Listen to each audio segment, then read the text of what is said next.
Hello, मेरा नाम है अभिषेक और स्वागत करता हूं एक बार फिर आपके प्यारे चैनल JR ट्यूटोरियल्स में। बच्चों कैसे हो और आप सभी लोग? आई होप आप लोग एकदम बढ़िया होंगे, आप लोग की पढ़ाई एकदम बढ़िया चल रही होगी। ठीक है, तो जैसा कि आपको पता है कि हमने ऑलरेडी हमारा 12th लेसन स्टार्ट कर दिया था फोटोसिंथेसिस का, जिसमें ऑलरेडी मैंने 2 लेक्चर कंप्लीट कर दिया और आज हमारा 3rd लेक्चर है। ठीक है, मैं ऐसा होप कर रहा हूं कि आपने वो 2 लेक्चर ऑलरेडी देख रखे हैं, क्योंकि वो दोनों लेक्चर ना बहुत ज्यादा इंपॉर्टेंट है आज के टॉपिक्स के लिए। ये ना पूरा जो लेसन है ना, ये एक सीरीज ऑफ कहानी की तरह है। तो अगर आप पहले की चीजें नहीं समझोगे तो आपको आगे की चीजें नहीं समझ में आएंगी। सही बात है। तो आई होप कि आपने वो सारे 2 लेक्चर देख लिए होंगे। क्लियर है? ठीक है, सो आज हम लोग मोस्टली C3 साइकिल के बारे में पढ़ेंगे, जिसको केल्विन साइकिल भी कहा जाता है, और एक छोटा सा टॉपिक है दैट इज फोटो रेस्पिरेशन। वो क्या होता है उसके बारे में भी थोड़ा सा डिस्कस करेंगे। क्लियर है? समझ में आ गया? लास्ट वाला जो लेक्चर था उसमें मैंने आप लोगों को लाइट रिएक्शन पढ़ा दिया था कि लाइट रिएक्शन क्या होती है, कैसे कैसे वहां पे 2 चीजें बने।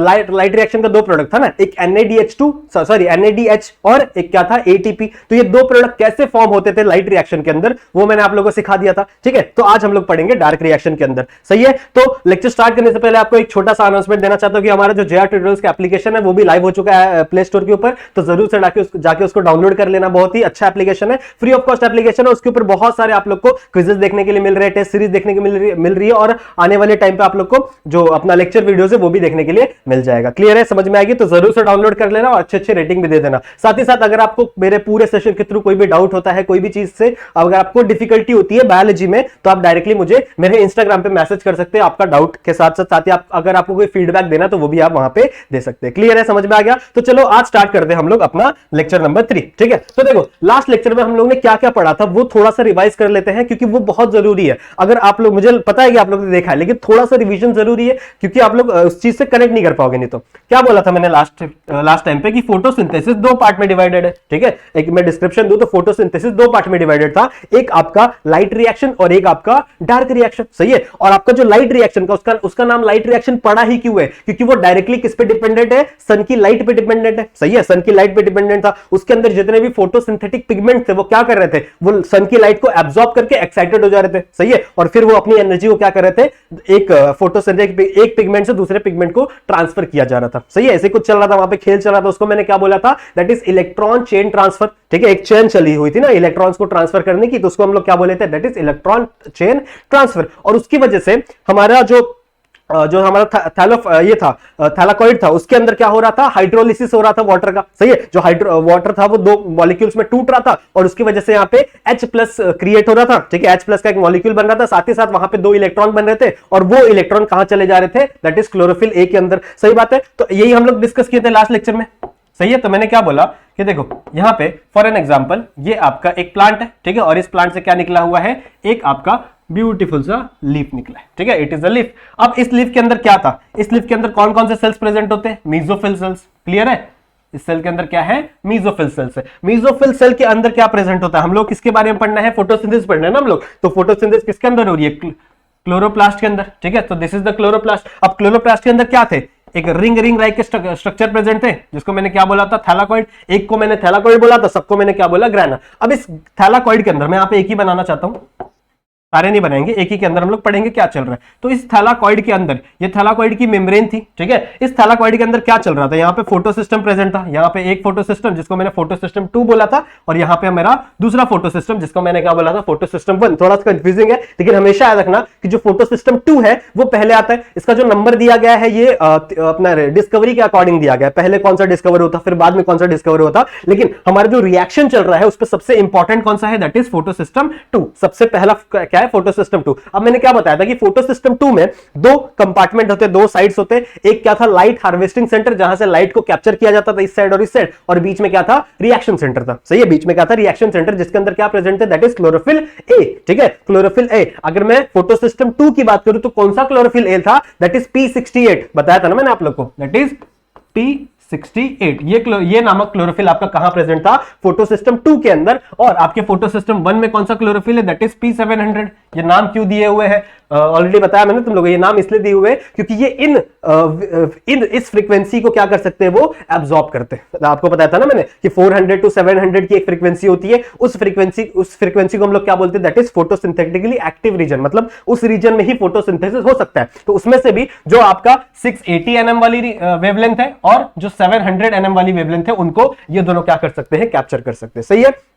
तो जैसे ही एक्साइटेड होते थे यहां पे बड़ी सारी चेन रिएक्शन चलेगी, पूरा नहीं पढ़ाने वाला तुम लोग को, जिसकी वजह से देखो इन सारी चीजों की वजह से यहां पे क्या होता था, आपका H प्लस का कॉन्सेंट्रेशन बढ़ जाता था। ठीक है, H प्लस का कॉन्सेंट्रेशन क्या हो जाता था, बढ़ जाता था। अब H प्लस के कॉन्सेंट्रेशन का 3 फैक्टर मैंने आपको बताया था ना। जो सबसे पहला फैक्टर था दैट इज आपके जो स्ट्रोमा में, ठीक है, स्ट्रोमा के अंदर जो H प्लस प्रेजेंट है, स्ट्रोमा के अंदर जो H प्लस प्रेजेंट है उनका क्या हो रहा है, वहां पे NAD, ठीक है, NAD मिलके उसमें एक H बनता, H रिएक्ट होता था, ठीक है, उससे एक H रिएक्ट होता था और वहां से कंपाउंड बनता था दैट इज NADH।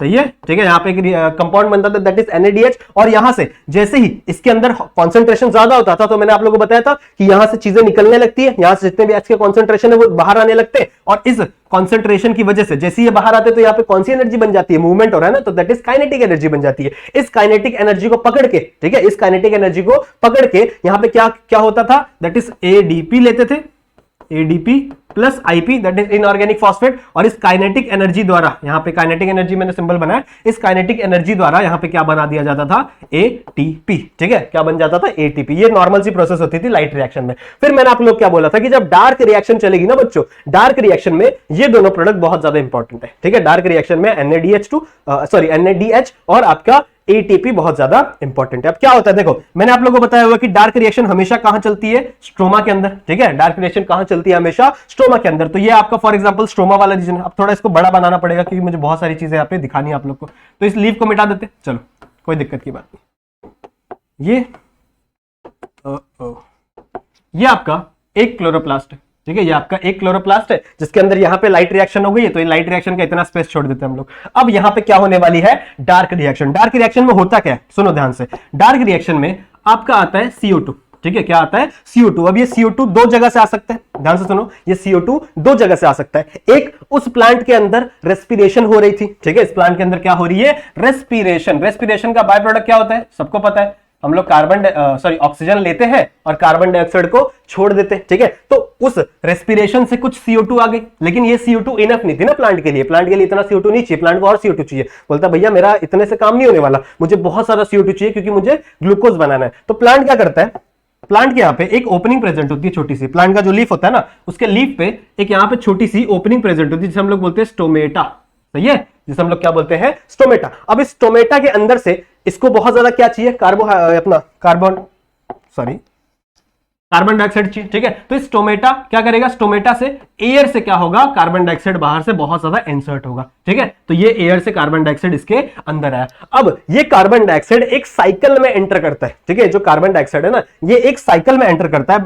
इसका मतलब क्या है, ये यहाँ पे एक साइक्लिक प्रोसेस चलेगी, यहाँ पे एक किसी साइक्लिक सी प्रोसेस चलेगी। इस साइक्लिक प्रोसेस को हम लोग क्या बोलते हैं, दैट इज C3 साइकिल। ठीक है, इस प्रोसेस को हम लोग क्या बोलते हैं, C3 साइकिल। और जब ये C3 साइकिल कंप्लीट हो जाएगी तो यहां से हम लोग को एक प्रोडक्ट मिल जाएगा दैट इज ग्लूकोज। समझ में आ रही बात। ठीक है, यहां से हम लोग को प्रोडक्ट मिलेगा दैट इज ग्लूकोज। और इस ग्लूकोज का बाय प्रोडक्ट क्या होगा, अपना ऑक्सीजन। सही बात है। अब इस ऑक्सीजन में थोड़ा सा ऑक्सीजन क्या कर लेगा, प्लांट रख लेगा, अपने लिए बचा लेगा, क्योंकि उसको क्या करनी है, रेस्पिरेशन। रेस्पिरेशन में ऑक्सीजन लगता है ना भैया, तो ऑक्सीजन बचा लेगा वो, और मोस्ट ऑफ द ऑक्सीजन होती है वो क्या हो जाएगा, यहां से रिलीज कर देगा इस स्टोमेटा के थ्रू। सही है, यहां से स्टोमेटा के थ्रू क्या कर देगा, रिलीज कर देगा। तो आज हम लोग को पढ़ना है दैट इज इस C3 साइकिल में ऐसी कौन कौन सी चीजें होती है, कौन कौन सी चीजें यहां पे प्रेजेंट होती है, जिसकी वजह से ये जो एक आपका कार्बन डाइऑक्साइड का मॉलिक्यूल है, ये किस में कन्वर्ट हो जाता है, आपके ग्लूकोज में। ग्लूकोज का फॉर्मूला आप लोग आना चाहिए, दैट इज C6H12O6। ठीक है, C6H12O6। समझ में आ रही बात। मतलब यहां पे ये जो कार्बन है, ये वाला ही कार्बन उठ के किसके अंदर आता है, ग्लूकोज के अंदर आता है। ठीक है, ये वाला कार्बन किसके अंदर आता है, उठ के ग्लूकोज के अंदर आता है। क्लियर है, समझ में आई बात। ठीक है, यहां पे दो प्रोडक्ट बने थे, याद रखना हमेशा। एक था आपका NADH2, ठीक है, और एक आपका था दैट इज ATP। ये दो प्रोडक्ट बहुत इंपॉर्टेंट है। ये दो प्रोडक्ट आगे चल के लगने वाले हैं आपके इस C3 साइकिल में। सही है, इस C3 साइकिल के अंदर लगने वाले हैं। क्लियर है, तो आ जाओ C3 साइकिल को थोड़ा सा और डिटेल में हम लोग क्या करते हैं, डिस्कस करते हैं। ठीक है, C3 साइकिल देखो, अगर साइंटिस्ट के बारे में कहीं पूछा गया तो जो C3 साइकिल है वो इन्वेंट की थी एक साइंटिस्ट थे जिनका नाम था मेल्विन केल्विन। ठीक है, इनका नाम क्या था, दैट इज मेल्विन केल्विन। ठीक है, थोड़ा सा अजीब सा नाम है, क्या पता इनके मम्मी पापा को थोड़ा मजाक सूझा होगा, सर कोई दिक्कत की बात नहीं। तो इनका नाम क्या था, मेल्विन केल्विन। नाम याद रखने के लिए इजी है, लेकिन हम लोग को नाम से ज्यादा मतलब नहीं। हुआ क्या था, देखो यहाँ पे इन्होंने क्या बताया, इन्होंने किसके ऊपर ये किया था, डिस्कवरी किया था, दैट इज एल्गल फोटोसिंथेसिस के ऊपर। एल्गल फोटोसिंथेसिस के ऊपर ये रिसर्च कर रहे थे, ठीक है। तो तब इनको पता चला कि भैया जो कार्बन डाइऑक्साइड वाला कार्बन है वही आगे चल के क्या बनाता है, आपका ग्लूकोज बनाता है। अब इनको कैसे पता चला, कैसे इन्होंने एक्सपेरिमेंट किया, तो सिंपल सा काम किया। देखो ज्यादा इन्होंने मुश्किल वाला काम नहीं किया, इन्होंने वो जो कार्बन डाइऑक्साइड था ना, उस कार्बन डाइऑक्साइड को रेडियो एक्टिव ले लिया, ठीक है। उस कार्बन डाइऑक्साइड को क्या ले लिया, रेडियो एक्टिव ले लिया। अब रेडियो एक्टिव होने का ये फायदा है कि आपको पता चल जाएगा कि मेरा कार्बन कहां कहां जा रहा है, ठीक है। जैसे मैंने एक रेडियो नॉर्मल कार्बन से हट के एक दूसरा कार्बन ले लिया रेडियो एक्टिव, जिसके आइसोटोप एक ज्यादा होता है, ठीक है। रेडियो एक्टिव मतलब क्या होता है, उसका एक आइसोटोप ज्यादा होता है, तो उसको आप इजीली डिटेक्ट कर सकते हो किसी भी रेडिएशन के थ्रू। तो जब भी कोई प्रोसेस चल रही है तो उस पर एक रेडिएशन मारो और वहां पे पता चल जाएगा अच्छा मेरा कार्बन इस कंपाउंड में, फिर एक रेडिएशन मारो फिर पता चल जाएगा अच्छा मेरा कार्बन यहां पे। तो जब ये पूरा फोटोसिंथेसिस करने के बाद आपका जो ग्लूकोज मॉलिक्यूल मिलता था, ठीक है, जो ग्लूकोज मॉलिक्यूल मिलता था उसमें आपका रेडियो एक्टिव कार्बन उनको मिला। तब उन्होंने क्या किया, यहां पे बताया कि भैया यहां पे जो कार्बन है ना, ठीक है, जो ग्लूकोज वाला कार्बन है, इस कार्बन में कौन सा कार्बन आया है, दैट इज कार्बन डाइऑक्साइड वाला कार्बन है, ठीक है। समझ में इतनी बात। तो ये नॉर्मल सा इन्होंने कैसे एक्सपेरिमेंट किया था वो जानना था आप लोग को। नेक्स्ट अभी क्या है, होगा क्या इस एक्सपेरिमेंट, देखो ध्यान से सुनो। कार्बन डाइऑक्साइड है, ठीक है, कार्बन डाइऑक्साइड है। इस कार्बन डाइऑक्साइड को एक्सेप्ट करने के लिए, ठीक है, इस कार्बन डाइऑक्साइड को एक्सेप्ट करने के लिए यहां पे एक मॉलिक्यूल प्रेजेंट होता है, जिस मॉलिक्यूल का नाम है दैट इज प्राइमरी एक्सेप्टर। इसको बोलते हैं प्राइमरी एक्सेप्टर। क्या बोलते हैं इसको हम लोग, प्राइमरी एक्सेप्टर। प्राइमरी एक्सेप्टर क्यों, क्योंकि ये सबसे पहले क्या कर रहा है, कार्बन डाइऑक्साइड को एक्सेप्ट कर रहा है, ठीक है। इसका नाम क्या है, इसको हम लोग बोलते हैं दैट इज RUBP, ठीक है। इसका क्या पूरा शॉर्ट फॉर्म में क्या नाम है, दैट इज RUBP। RUBP का मतलब होता है दैट इज राइबोलोज बिसफॉस्फेट, ठीक है, राइबोलोज बिसफॉस्फेट। यहां पे मैंने आगे लिखा हुआ है, तो यहां पे मैं आप लोग को नहीं लिख, शॉर्ट फॉर्म में बता दूंगा, कोई दिक्कत की बात नहीं, आगे मैंने लिख के दिया सब कुछ, ठीक है। यहां पे मैंने आप लोग को सबका फुल फॉर्म बताया। तो क्या होता है इसका full form, that is राइबोलोज bisphosphate. It is a primary acceptor, ठीक है। ये क्या है, आपका प्राइमरी एक्सेप्टर है। किसको एक्सेप्ट कर रहा है ये, आपके कार्बन डाइऑक्साइड को, ठीक है। किसके थ्रू एक्सेप्ट करता है, यहां पे एक एंजाइम लगता है, ये खुद नहीं आता इसके साथ रिएक्शन करने के लिए, यहां पे एक एंजाइम लगता है, जो एंजाइम क्या करता है, इसको इसके साथ रिएक्ट करवाता है। इस एंजाइम का नाम क्या है, इसका नाम याद होना चाहिए आप लोग को, दैट इज रूबिस्को, ठीक है। इसका नाम है रूबिस्को। आईएस बड़ा लिखना चाहिए था, ठीक है। क्या इसका नाम है, दैट इज रूबिस्को। क्या फुल फॉर्म है इसका, दैट इज राइबोलोज। सिंपल सा नाम है, देखो जो इसका नाम है आधा तो इसका यही नाम है, दैट इज राइबोलोज बिसफॉस्फेट, ठीक है। राइबोलोज बिसफॉस्फेट कार्बोक्सिलेज और ऑक्सीजनेज, ठीक है।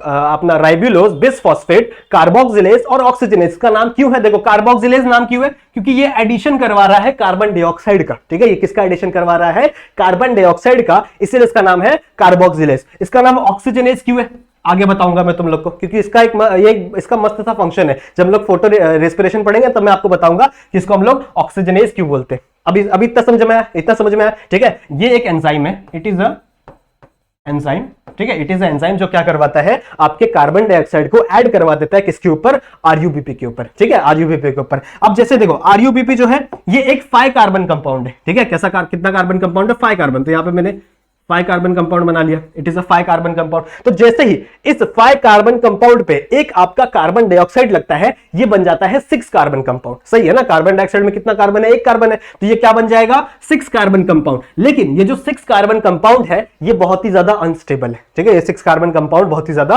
अनस्टेबल है। तो यहां पे एक कंपाउंड बनता है दैट इज अनस्टेबल कंपाउंड। इसका नाम नहीं दिया हुआ है क्योंकि ये बहुत कम टाइम के लिए बनता है, it is a 6 carbon.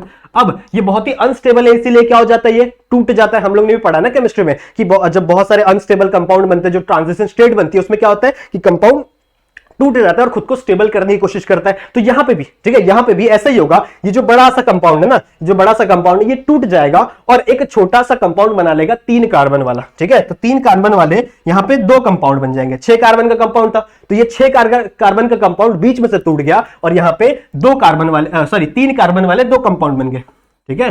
3 carbon वाले 2 कंपाउंड बन गए, समझ में आया। तो यहां पे एक 3 कार्बन और यहां पे एक 3 कार्बन, समझ में आया क्या बोला मैंने, ठीक है। यहां पे सबसे पहले क्या था, दैट इज RUBP में क्या हुआ, ऐड हुआ एक कार्बन डाइऑक्साइड और ये क्या बन गया, एक अनस्टेबल कंपाउंड बना है, ठीक है। इसने क्या बनाया, एक अनस्टेबल कंपाउंड बनाया। ये अनस्टेबल कंपाउंड आगे चल क्या हो गया, टूट गया, क्योंकि ये अनस्टेबल था, ठीक है, टूट गया और यहां पे एक कंपाउंड बना जिसको हम लोग कहते हैं दैट इज 3 3PGA, ठीक है, इसको हम लोग क्या बोलते हैं, that is 3PGA, that is phosphoglyceric acetaldehyde, ठीक है, सॉरी फॉस्फोग्लिसरिक एसिड, ठीक है, phosphoglyceric acid, sorry I am sorry, इसको हम लोग क्या बोलते हैं, दैट इज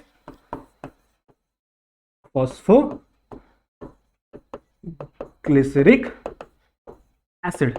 समझ में आया, ठीक है, यहां पे क्या फॉर्म हो गया है, कार्बोक्सिलिक एसिड फॉर्म हो गया। सही है, देखो यहां पे क्या हुआ, यहां पे हम लोग ने क्या किया, एक कार्बन को ऐड किया था, इसीलिए ठीक है, इस कार्बन को ऐड करने की वजह से इस पूरी प्रोसेस का नाम हो गया है दैट इज कार्बोक्सिलेशन। समझ में आ रही बात, यहां से लेके यहां तक, ठीक है, यहां से लेके यहां तक ये जो पूरी प्रोसेस है ना, इस प्रोसेस को हम लोग बोलते हैं दैट इज कार्बोक्सिलेशन। कार्बोक्सिलेशन क्यों बोला, लिख दो यहां पे, कार्बोक्सिलेशन। क्लियर है, समझ में आ गया, दैट इज कार्बोक्सिलेशन मतलब क्या हुआ, क्योंकि मैंने यहां पे क्या किया है, एक कार्बन डाइऑक्साइड को ऐड किया। अब देखो आगे क्या होगा, हम लोग को पता है यहां पे क्या है, एसिड है, ठीक है, जिन बच्चों ने थोड़ी सी केमिस्ट्री पढ़ी है उनको पता होगा कि जैसे ही जब आप एसिड का, ठीक है, जब आप एसिड का रिडक्शन करवाते हो, जब आप एसिड का रिडक्शन करवाते हो तो वो कन्वर्ट हो जाता है एसिड अल्डिहाइड में, ठीक है, वो किस में कन्वर्ट हो जाता है, अल्डिहाइड में, और जब आप अल्डिहाइड का आप करोगे रिडक्शन तो वो किस में कन्वर्ट हो जाएगा, अल्कोहल में, ठीक है, ये तीन चीजें आप नॉर्मली पता होता है, जिन लोगों ने ऑर्गेनिक केमिस्ट्री पढ़ी है, थोड़ी सी पढ़ी होगी तो आप लोगों को पता होगा। क्या बोला मैंने कि यहां पे एसिड है, तो इस एसिड का हमको क्या करना है, यहां पे रिडक्शन करवाना है, ठीक है, क्या करवाना है, रिडक्शन। अब आप रिडक्शन कैसे करवाओगे यार, रिडक्शन क्या होता है, that is addition of hydrogen. अगर आप हाइड्रोजन को ऐड कर दो तो वो एक टाइप का रिडक्शन है, या फिर आप क्या करो, ऑक्सीजन को निकाल दो तो वो भी एक टाइप का क्या है, रिडक्शन है। सही है, ठीक है, तो यहां पे मैं क्या करवा रहा हूं, रिडक्शन करवा रहा हूं, तो इसके लिए मुझे क्या चाहिए, हाइड्रोजन चाहिए। अब याद करो हाइड्रोजन कहां से आएगा, हाइड्रोजन आएगा NaDH से। कहां से आएगा, याद है हम लोग ने कंपाउंड बनाया था जिसका नाम है NaDH, ठीक है, इसको NaDPH बोलते हैं, सॉरी NaDPH, ऐसा कुछ कंपाउंड बनाया था, तो इसके पास क्या था, हाइड्रोजन बनाया था ना, और इसको हम लोग ने इसी दिन के लिए बनाया था बच्चों, ठीक है, इसको हम लोग ने इसी दिन के लिए बनाया था ताकि ये इस 3PGA वाले कंपाउंड का क्या करे, रिडक्शन करवाए, ठीक है। तो यहां पे क्या होते हैं, ध्यान से सुनो, यहां पे दो मॉलिक्यूल, क्या बोला मैंने, दो मॉलिक्यूल NaDPH यूज होता है, ठीक है, दो मॉलिक्यूल NaDPH यूज होता है, साथ ही साथ दो मॉलिक्यूल ATP के यूज होंगे, ठीक है, क्या बोला मैंने, दो मॉलिक्यूल NaDPH के यूज होंगे, साथ ही साथ दो मॉलिक्यूल, यहाँ पे एनर्जी भी लगती है हम लोग को। इस प्रोसेस में हम लोग ने क्या करवाया है, रिडक्शन करवाया, इसलिए इस प्रोसेस को हम लोग क्या कहते हैं, दैट इज रिडक्शन, ठीक है। और यहाँ पे बनेगा क्या, यहाँ पे एक कंपाउंड बनेगा जिसे हम लोग बोलेंगे दैट इज 3-फॉस्फोग्लिसरल्डिहाइड, ठीक है, 3-फॉस्फोग्लिसरल्डिहाइड। सिंपल सा है ना, जब भी एसिड को आप रिड्यूस करोगे, रिडक्शन करवाओगे तो किस में कन्वर्ट हो जाएगा, अल्डिहाइड में कन्वर्ट हो जाएगा। इस पूरी प्रोसेस को, ठीक है, इस पूरी प्रोसेस को मैंने क्या बोला, दैट इज रिडक्शन। कहां लिखे, ठीक है, यहां लिख देते हैं, यहां से लेके इस वाली प्रोसेस को, ठीक है, यहां से लेके इस वाली प्रोसेस को हम लोग क्या बोलते हैं, दैट इज रिडक्शन। समझा, इतना सिंपल है, ठीक है, बस ध्यान से देखो, सब समझ में आएगा, एकदम हर एक चीज समझ में आएगी, ज्यादा कुछ ये ऐसा नहीं है कि आप लोगों को नहीं समझ में आएगा। देखो यहां पे मिला, अब ये जो कंपाउंड है, ठीक है, ये जो कंपाउंड है, ये भी 3 कार्बन वाला कंपाउंड है, ये भी 3 कार्बन वाला कंपाउंड था, और ये भी कितने कंपाउंड वाला है, 3 कार्बन वाला कंपाउंड है। अब होगा क्या, देखो यहां से इसके पास 2 रास्ते, इसके पास यहां से 2 रास्ते, या तो एक क्या करे, एक कार्बन को यहीं छोड़ दे, ठीक है, तो ये क्या करेगा, एक कार्बन को, ये 3 कार्बन वाला का 2 कंपाउंड है, 3 कार्बन वाले कितने कंपाउंड है, 2 कंपाउंड है। सही है, यहां पे भी हम लोग को 2 कंपाउंड मिला था ना, तो ये दोनों कंपाउंड किसमें कन्वर्ट हो गए, इसमें, दैट इज 3-फॉस्फोग्लिसरल्डिहाइड। सही है, अब ये क्या करेगा, एक कार्बन को यहीं छोड़ देगा, ठीक है, एक कार्बन को यहीं छोड़ देगा, बचे कितने, 5 कार्बन। सही है, टोटल कितने थे, 6, एक 3 एक का और 3 एक का, तो टोटल कितने थे, 6 कार्बन। ध्यान से सुनो, एकदम इजी है, क्या बोला मैंने, यहाँ पे 3 कार्बन है और कितने कंपाउंड है, टोटल 2 कंपाउंड है। सही है, 3 कार्बन वाले 2 कंपाउंड है, तो इसने क्या किया, एक कार्बन यहां छोड़ दिया, अब बचे कितने, 5 कार्बन, ठीक है, बचे कितने, 5 कार्बन। ये 5 कार्बन वाला कंपाउंड वापस रीजनरेट हो जाएगा किसके अंदर, RuBP के अंदर। RuBP कितने कार्बन का कंपाउंड था, 5 कार्बन का। सही है, ठीक है, इसके अंदर बहुत सारे स्टेप्स है, लेकिन वो आपको जानने की जरूरत नहीं, बहुत सारे छोटे छोटे स्टेप्स होते हैं, लेकिन वो आप लोगों को नहीं जानना है। आप लोगों को सिर्फ इतना पता है कि भैया ये जो 3-फॉस्फोग्लिसरल्डिहाइड है, इसने, इसके पास 6 कार्बन थे टोटल, तो इसने 1 कार्बन यहां दे दिया, बचे कितने, 5। ये 5 को क्या कर लेगा, रिएक्ट करवाएगा, और ये फिर 5 कार्बन वाला क्या बना लेगा, आपका आरयूबीपी। सही बात है। तो ऐसे ही चल के ये पूरी साइकिल चलती रहती है। सही बात है, यहां पे क्या पूरी साइकिल चलती रहती है। अब आपके मन में एक क्वेश्चन आ रहा होगा कि सर यहां पे तो बचा सिर्फ एक कार्बन, ठीक है, यहां पे कार्बन कितना है, सिर्फ और सिर्फ एक कार्बन, लेकिन अगर मुझे ग्लूकोज बनाना है, ठीक है, अगर मुझे क्या बनाना है, ग्लूकोज बनाना है, तो मुझे कितने कार्बन चाहिए, 6 कार्बन चाहिए। सही बात है, कितने कार्बन चाहिए, 6 कार्बन चाहिए। इसीलिए एक ग्लूकोज बनाने के लिए, हमेशा याद रखना, एक ग्लूकोज बनाने के लिए आप लोग को केल्विन साइकिल को 6 बार चलाना पड़ता है। ठीक है, आप लोग केल्विन साइकिल कितने बार चलाना पड़ता है, 6 बार चलाना पड़ता है, तब जाके एक ग्लूकोज का मॉलिक्यूल बनता है। समझ में आई बात? ठीक है, इस प्रोसेस को थोड़ा सा जान लो। यहां पे क्या हुआ, रीजनरेशन हुआ आपके आरयूबीपी का, तो इसीलिए इस प्रोसेस को कहां लिखे, ये देखो, यहां से लेके, ठीक है, यहां से लेके यहां तक, इस प्रोसेस में क्या हुआ है, रीजनरेशन हुआ है आपके आरयूबीपी का, इसीलिए हम लोग इसे बोलते हैं दैट इज रीजनरेशन। लेकिन रीजनरेशन के लिए पैसा लगता है। सही बात है, रीजनरेशन के लिए क्या लगता है, पैसा लगता है। इसीलिए इस स्टेप में एक आपका एटीपी यूज होगा। ठीक है, तो एक आपका एटीपी किस में कन्वर्ट हो जाएगा, दैट इज एडीपी में। किस में कन्वर्ट हो जाएगा, एडीपी में। समझ में आई बात? ठीक है, एडीपी प्लस आईपी दोनों लिख लो। समझा इतना? ठीक है, तो यहां पे कितने एटीपी यूज हुए, अगर एक साइकिल चला तो कितने एटीपी यूज हुए, 3 एटीपी यूज हुए। ठीक है, और एक साइकिल में कितने NADPH यूज हुआ, कितने हुए, 2 यूज हुए। ठीक है, तो एग्जाम में कभी कभी क्वेश्चन आ जाता है कि एक केल्विन साइकिल मतलब एक ग्लूकोज का मॉलिक्यूल बनाने के लिए आपको कितने एटीपी लगेंगे और कितने NADPH के मॉलिक्यूल लगेंगे। सिंपल सी बात है, तो आओ कैलकुलेट कर ले। सिंपल है, देखो, एक CO2 था, ठीक है, एक CO2 था, उसका जब हम लोग ने केल्विन साइकिल लगाया तो उसमें 3 एटीपी यूज हुए। कितने एटीपी यूज हुए, 3 एटीपी यूज हुए। कहां कहां पे, 2 एटीपी यहां पे यूज हुआ दैट इज रिडक्शन में, और 1 एटीपी कहां यूज हुआ, रीजनरेशन में। तो यहां पे 3 एटीपी यूज हुए, और वहीं में अगर NADPH की बात करूं तो कितने NADPH यूज हुए, दैट इज 2।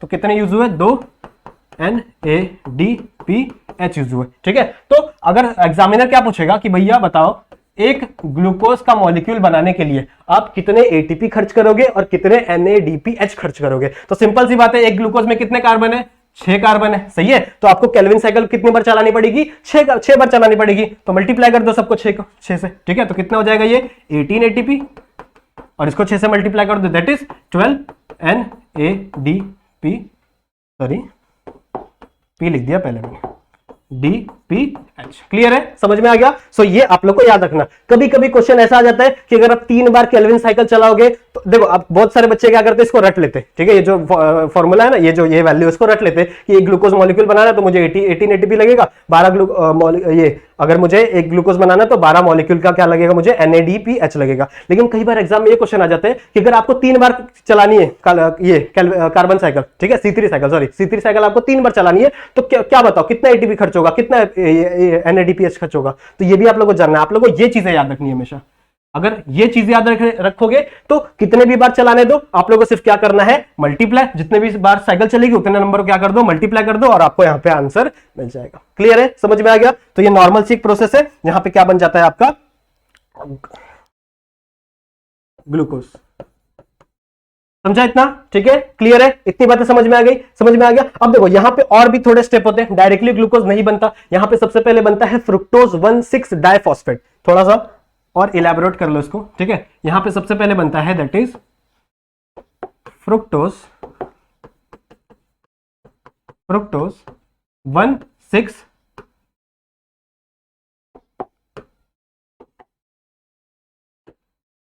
डाइफॉस्फेट। सही है, क्या बन रहा है यहां पे, सबसे पहले फ्रुक्टोज 1,6 डाइफॉस्फेट। अब इसके अंदर क्या होगा, ध्यान से सुनो, यहां से एक फॉस्फेट का मॉलिक्यूल निकलेगा। ठीक है, एक इनऑर्गेनिक फॉस्फेट का मॉलिक्यूल निकलेगा, वो कंबाइन होगा एक ADP के साथ और क्या बन जाएगा, एक ATP। ठीक है, समझ में आ रही बात? यहां से एक फॉस्फेट का मॉलिक्यूल निकला, अगर यहां पे एक फॉस्फेट का मॉलिक्यूल निकला तो कंपाउंड क्या बन जाएगा, दैट इज फ्रुक्टोज, ध्यान से सुनो, फ्रुक्टोज 6 फॉस्फेट। मतलब जो एक नंबर पे फॉस्फेट लगा हुआ था वो क्या हो गया, निकल गया। सेम प्रोसेस वापस रिपीट होती है, वापस जो 6 नंबर वाला जो ये जो फॉस्फेट वाला मॉलिक्यूल है वो भी निकल जाएगा। मतलब यहां से एक और IP निकल गया और यहां पे वापस ADP में कन्वर्ट हो गया और यहां पे क्या बन गया, ATP। सही है, वापस क्या बन गया, ATP। तो अब ये क्या बचा, सिर्फ और सिर्फ फ्रुक्टोज। ठीक है, अब इस फ्रुक्टोज के अंदर क्या होती है, आइसोमराइजेशन। आइसोमराइजेशन, ठीक है, आइसोमराइजेशन मतलब क्या कि आपका जो ग्लूकोज था ना, वो फ्रुक्टोज का ही एक आइसोमर है। आइसोमर क्या होता है कि आपका जो ये होगा, ठीक है, जो फॉर्मूला होगा वो सेम होगा, बस स्ट्रक्चर थोड़ा सा डिफरेंट होता है। सही है, इसी को आइसोमर बोलते हैं। अगर आपने केमिस्ट्री पढ़ी है थोड़ी सी तो आप लोगों को पता होगा ना, इसी को आइसोमर बोलते हैं। तो फ्रुक्टोज के अंदर क्या होगा, आइसोमराइजेशन होगा, मतलब इसके स्ट्रक्चर में थोड़े से चेंजेस आएंगे और ये फ्रुक्टोज किस में कन्वर्ट हो जाएगा, आपका प्यारा सा ग्लूकोज जो आपको चाहिए था। और ये ग्लूकोज कितने कार्बन का मॉलिक्यूल है, 6 कार्बन का मॉलिक्यूल है। क्लियर है, समझ में आ गया? ठीक है, सो आई होप आप लोग को C3 साइकिल यानी कि केल्विन साइकिल इजीली समझ में आ गई है। क्लियर है? एक और बात जान लो कि जिन प्लांट्स के अंदर, देखो सारे प्लांट्स के अंदर C3 साइकिल नहीं होती, सारे प्लांट्स के अंदर C3 साइकिल नहीं होती, लेकिन मैक्सिमम जितने प्लांट्स हैं ना सबके अंदर C3 साइकिल हो रही है। लेकिन कुछ ऐसे प्लांट्स हैं जिनके अंदर एक एक्सेप्शन प्रोसेस भी होती है जिसको हम लोग C4 साइकिल बोलते हैं, वो हम लोग नेक्स्ट लेक्चर में डिस्कस करेंगे। अभी देखो ये जान लो कि जिस प्लांट के पास, ठीक है, जिस प्लांट के अंदर C3 साइकिल होती है उन प्लांट्स को हम लोग C3 प्लांट बोलते हैं। ठीक है, उन प्लांट को हम लोग क्या बोलते हैं, C3 प्लांट। तो कभी भी कोई भी टीचर या फिर मैं भी कभी C3 प्लांट बोलूं कि ये प्लांट भैया C3 प्लांट है, तो तुम लोग को समझ में आ जाना चाहिए कि C3 प्लांट मतलब क्या, कि इसके जो इसका जो डार्क रिएक्शन है उसके अंदर कौन सी प्रोसेस चल रही है, दैट इज C3 साइकिल चल रही है। सही है, इतना समझ में आ गया? समझा इतना? देखो नेक्स्ट है दैट इज, अब देखो मैं तुम लोग को एक नॉर्मल सी स्टोरी सुनाता हूं, ध्यान से सुनो, एक नॉर्मल सी स्टोरी सुनाता हूं। क्या बोल रहा हूं मैं कि अभी ये नॉर्मल कंडीशन में आपका मस्त C3 साइकिल चल रहा है। ठीक है, नॉर्मल कंडीशन में जो C3 प्लांट्स है उनके अंदर क्या चल रहा है, C3 साइकिल चल रहा है। लेकिन अगर एक ऐसी कंडीशन हो गई, एक ऐसी कंडीशन हो गई जहां पे धूप बहुत ज्यादा है, ठीक है, लाइट बहुत ज्यादा, एकदम तपती गर्मी है, जो जून जुलाई वाला मौसम है, एकदम गर्मी है, तो उस टाइम पे क्या होगा प्लांट के अंदर? ध्यान से सुनो, ये आपका एक प्लांट है, ठीक है, और बहुत ज्यादा गर्मी पड़ रही है, बहुत ज्यादा गर्मी पड़ रही है। अब आप लोगों को पता है कि प्लांट्स के अंदर एक फिनोमिना होती है जिसको हम लोग बोलते हैं ट्रांसपिरेशन। ट्रांसपिरेशन का मतलब क्या होता है कि जो स्टोमेटा होता है ना, स्टोमेटा से वाटर निकलता रहता है। अब ट्रांसपिरेशन बहुत ज्यादा जरूरी है प्लांट के लिए, क्योंकि अगर स्टोमेटा से वाटर नहीं निकलेगा ना तो नीचे वाला जो वाटर है, रूट के अंदर जो वाटर फंसा है वो ऊपर नहीं आ पाएगा। सही है, ट्रांसपिरेशन पुल होता है ना, तो नीचे वाला वाटर ऊपर आता है, ऊपर वाला फिर और ऊपर जाता है, फिर स्टेम में जाता है, फिर लीव्स में जाता है, ऐसे चल के ट्रांसपिरेशन चलती रहती है। लेकिन अगर बहुत ज्यादा गर्मी है, ठीक है, बहुत ज्यादा हाई टेम्परेचर है, बहुत ज्यादा गर्मी है, तो इस टाइम पे जो वाटर का लॉस है वो भी बहुत ज्यादा बढ़ जाता है प्लांट के अंदर। सही है, वाटर का जो लॉस है वो बहुत ज्यादा बढ़ जाता है प्लांट के अंदर। तो प्लांट कभी भी नहीं चाहेगा कि वो डिहाइड्रेशन का शिकार हो जाए। सही बात है, डिहाइड्रेशन कोई भी नहीं चाहता ना एनिमल चाहते हैं ना प्लांट चाहते हैं। तो प्लांट क्या करता है उस कंडीशन में, पता है, उस कंडीशन में अपना स्टोमेटा वो क्या कर लेता है, बंद। ठीक है, अपना स्टोमेटा क्या कर लेता है, बंद। अब इससे एक दिक्कत हो जाती है, देखो क्या दिक्कत होगी, ध्यान से सुनो। नॉर्मल अभी तक क्या प्रोसेस चल रही थी कि इसके अंदर कार्बन डाइऑक्साइड आ रहा था, इसके अंदर कार्बन डाइऑक्साइड आ रहा था। कार्बन डाइऑक्साइड कहां से आता है, थोड़ा सा रेस्पिरेशन से आता है, लेकिन ज्यादातर जो कार्बन डाइऑक्साइड है वो कहां से आता है, एनवायरमेंट से आता है। सही है, तो अब यहां से कार्बन डाइऑक्साइड नहीं आ पा रहा है। ठीक है, यहां से कार्बन डाइऑक्साइड नहीं आ पा रहा है। क्यों नहीं आ पा रहा है भैया? क्योंकि जो आपका स्टोमेटा है वो बंद हो गया। अब इस स्टोमेटा बंद होने से एक अच्छी चीज हुई है कि आपका जो वाटर है वो बाहर नहीं निकलेगा। सही है, आपका जो वाटर है वो यहां से बाहर नहीं जा पाएगा। सही है, क्योंकि स्टोमेटा बंद हो गया। तो ये आपके प्लांट के लिए अच्छी चीज है, लेकिन आपके प्लांट के लिए एक बुरी चीज हो जाती है, दैट इज आपका जो कार्बन डाइऑक्साइड है वो अब स्टोमेटा के अंदर नहीं आ पा रहा है, जिसकी वजह से आपके प्लांट्स के अंदर स्टोमेटा की कमी हो गई। सही है, स्टोमेटा बोल रहा हूं, कार्बन डाइऑक्साइड की कमी होगी। साथ ही साथ इसका एक और डिसएडवांटेज ये है कि इसके अंदर जो ऑक्सीजन बना था, ठीक है, इसके पहले चलने वाली जो प्रोसेस थी उससे क्या बना हुआ था, ऑक्सीजन। ये जो ऑक्सीजन है ये भी बाहर नहीं जा पा रहा है। ठीक है, ये जो ऑक्सीजन है ये भी क्या हो रहा है, बाहर नहीं जा पा रहे, तो दोनों फंस गए। देखो, इस गेट की तरफ ये फंस गया ऑक्सीजन और उस गेट की तरफ आपका कार्बन डाइऑक्साइड फंस गया। इस प्रोसेस में क्या होगा, ठीक है, इस प्रोसेस में क्या होगा, आपके सेल के अंदर कार्बन डाइऑक्साइड की जो मात्रा है वो कम होगी। ठीक है, कार्बन डाइऑक्साइड की मात्रा क्या हो जाएगी, कम हो जाएगी, और ऑक्सीजन का जो लेवल है वो क्या हो जाएगा, ज्यादा। सही है, ऑक्सीजन का लेवल क्या हो जाएगा, ज्यादा। इसकी वजह से अब देखो, जो आपका रुबिस्को था, रुबिस्को फंक्शन याद है, रुबिस्को का काम क्या था कि वो आरयूबीपी पे क्या कर देता था, अटैच कर देता था आपके कार्बन डाइऑक्साइड को। लेकिन अब देखो, कार्बन डाइऑक्साइड का मॉलिक्यूल क्या हो गया है, जो क्वांटिटी वो क्या हो गई है, कम, और ऑक्सीजन की मॉलिक्यूल क्या हो गई है, ज्यादा। तो अब रुबिस्को का जो प्यार है ना वो ऑक्सीजन के लिए बढ़ जाएगा। ठीक है, तो ऑक्सीजन का जो रुबिस्को का जो प्यार है वो किसके लिए बढ़ जाएगा, ऑक्सीजन के लिए बढ़ जाएगा। इसीलिए उसका नाम याद रखो, मैंने क्या बताया था, क्या बताया था मैंने, इस C और O का फंक्शन क्या था, C का मतलब क्या था, कार्बोक्सिलेज। कार्बोक्सिलेज मतलब वो CO2 ऐड करवाता है, नॉर्मल सा फंक्शन। दैट इज O का मतलब मैंने क्या बताया था, दैट इज ऑक्सीजनेस। ऑक्सीजनेस मतलब क्या, कि जब अगर कार्बन डाइऑक्साइड का लेवल कम होगा तो ये ऑक्सीजन का एडिशन करवा देता है। जब क्या मैंने बोला कि जब ये कार्बन डाइऑक्साइड का लेवल क्या होगा, कम होगा, तो ये बोलता है कि भैया मेरे को कार्बन डाइऑक्साइड से दूर रखो, मेरे को अब किससे प्यार हो गया है, ऑक्सीजन से प्यार हो गया। और वो किसकी तरफ चले जाता है, ऑक्सीजन की तरफ चले जाता है। अब उससे होता क्या है, सुनो ध्यान से, उससे होता क्या है कि नॉर्मली, ध्यान से सुनो, यहां पे आपका RuBp पड़ा हुआ था मजे में, ठीक है, RuBp पड़ा हुआ था मजे में, सोच रहा था कि भैया आएगा CO2 आएगा, CO2 आएगा, लेकिन CO2 आएगा क्या? नहीं आएगा। क्यों? क्योंकि आपके जो रुबिस्को भाई साहब है, रुबिस्को भाई साहब है, इसको कौन पसंद आ गया है? अब दैट इज ऑक्सीजन पसंद आ गया है। तो अब ये क्या करेगा? इसको रिएक्ट करवा देगा ऑक्सीजन के साथ, ठीक है, इसको रिएक्ट करवा देगा ऑक्सीजन के साथ, और यहां पे अजीब अजीब से मॉलिक्यूल फॉर्म होंगे। यहां से ग्लूकोज तो फॉर्म होगा नहीं, क्योंकि ग्लूकोज तो कतई नहीं फॉर्म होने वाला। इसके वजह से यहां से बड़े अजीब अजीब से कंपाउंड फॉर्म होते हैं, ठीक है, अजीब अजीब से क्या फॉर्म होते हैं? धीरे धीरे कंपाउंड फॉर्म होने लगते। अब देखो इससे होगा क्या?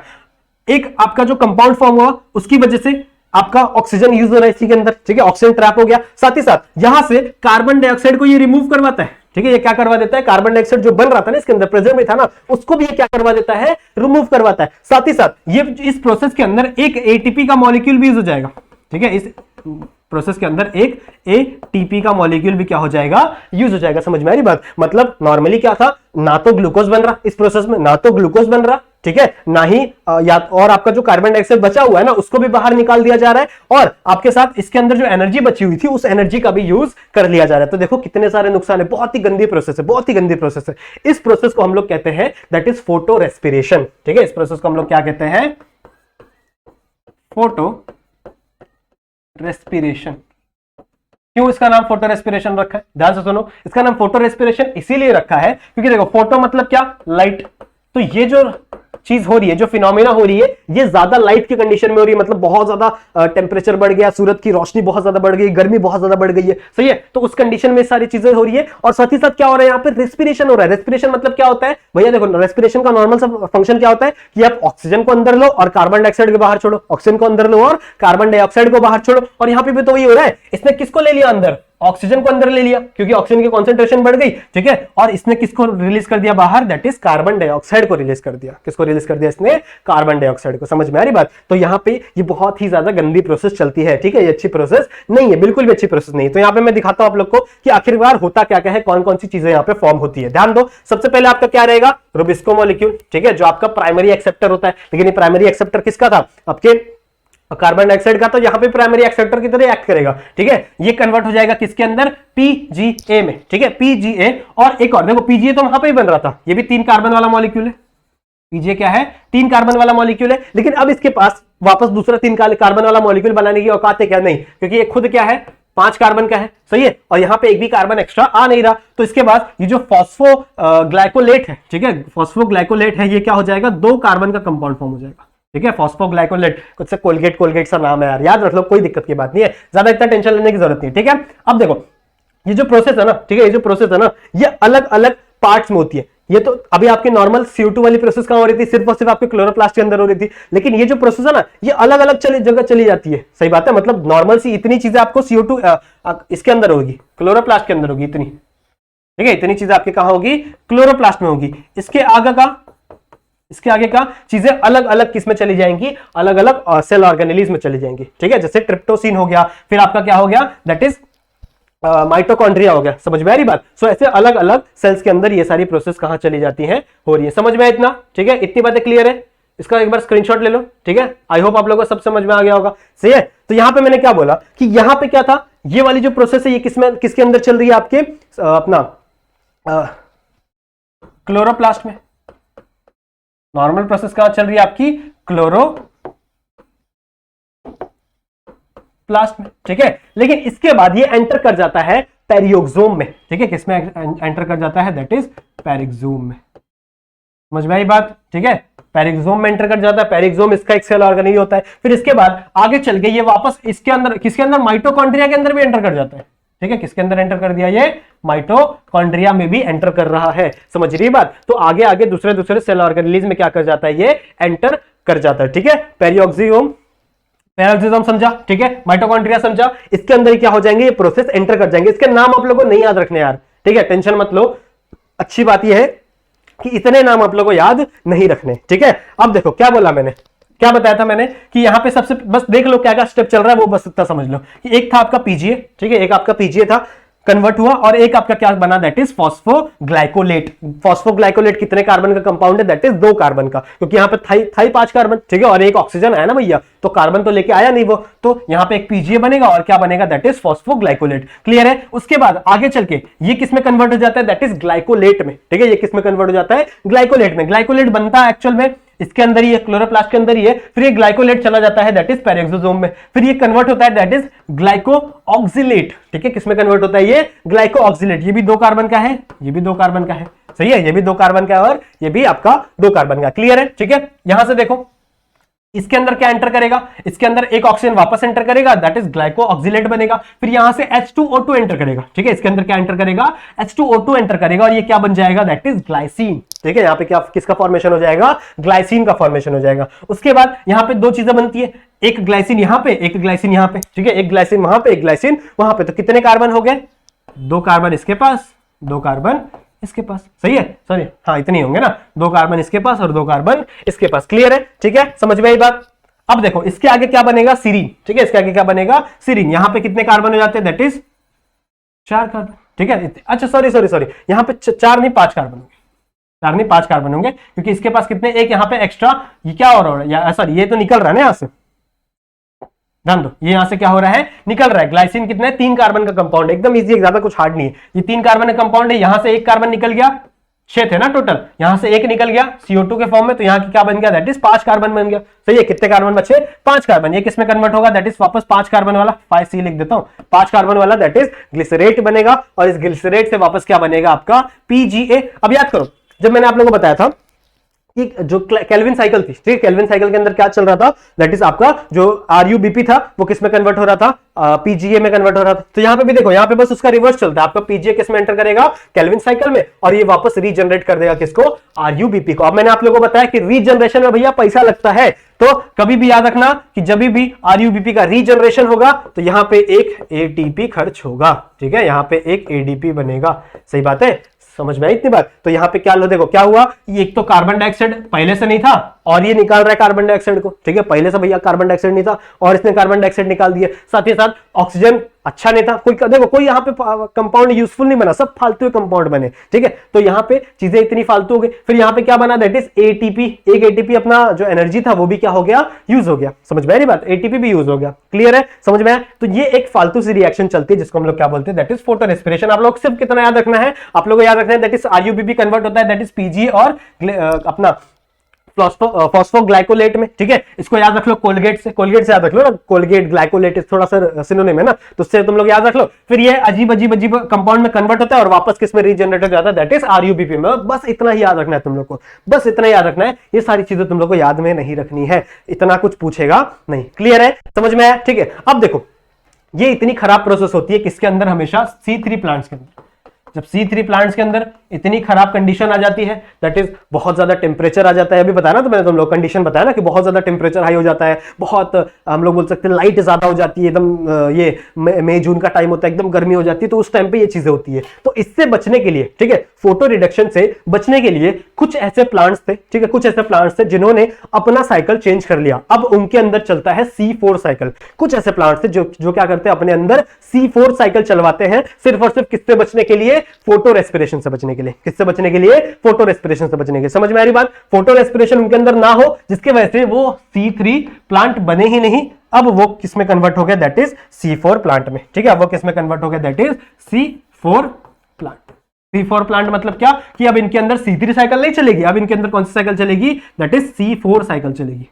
तो अब इनके अंदर कौन सी साइकिल चलेगी, C4 साइकिल चलेगी। क्लियर है, इतना समझ में आया। तो ये C4 साइकिल क्या होता है, इसके अंदर कौन कौन सी चीजें होती है, कैसे कैसे होता है, ये सब हम लोग डिस्कस करेंगे हमारे नेक्स्ट वीडियो में, ठीक है। तो आई होप आप लोग को आज का C3 साइकिल समझ में आ गया होगा, केल्विन साइकिल इजीली समझ में आ गया, और फोटो रिडक्शन क्या होता है वो सारी चीजें क्लियरली आप लोग को समझ में आ गई होंगी। समझा, ठीक है। तो अगर आपको समझ में आ गया तो वीडियो को लाइक जरूर से कर दो, और इंस्टाग्राम पे आके मेरे को बता दो कि सर एकदम अच्छे समझ में आ गया सारी चीजें, ठीक है। तो वीडियो को लाइक जरूर कर दो जैसा मैंने आप लोगों को बता दिया, और हमारे चैनल को भी सब्सक्राइब कर देना, ठीक है, बेल आइकन को भी ऑल पे सेट कर दो, और मिलते हैं किसी नेक्स्ट वीडियो में। तब तक के लिए कीप स्टडिंग।